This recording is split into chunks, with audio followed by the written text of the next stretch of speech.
And another troubling sign, the recovery is a long way to go. The latest jobs numbers show the economy only adding 96,000 jobs last month, compared with the more than 360,000 people who dropped out of the workforce, many of them simply giving up looking for jobs.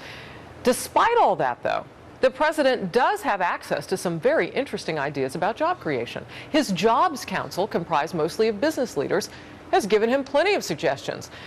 But there's a big difference between getting advice and taking it. Chief National Correspondent Jim Angle has the story now from Washington. To getting after that. President Obama has not met with the Jobs Council he appointed since January of this year. The council, led by GE CEO Jeffrey Immelt, has recommended many things the president readily embraces, such as the importance of education. We formally established it to get advice from business leaders and others about what he should do to increase jobs in this country. Mr. Obama, however, has ignored other recommendations, including some on corporate taxes. The council, for instance, called for what is known as a territorial tax system, meaning foreign earnings of American corporations that are taxed overseas would not be taxed again when they're brought home. The council recommended in January that, quote, the U.S. should shift to a territorial system of taxation in order to make America more competitive in global markets. Just to use an example, say Dell Computer is competing in Germany with a French computer manufacturer. The U.S. firm, say Dell, would face a higher tax rate if it's successful in Germany. The council said most developed nations have already eliminated double taxation and that such a move would, quote, bring us in line with our trading partners, and eliminate a penalty on corporations that bring their profits home, encouraging more investment here. The administration, however, takes a different view, and at the convention, Vice President Biden ridiculed the idea, which has also been proposed by Mitt Romney. He calls for a new tax.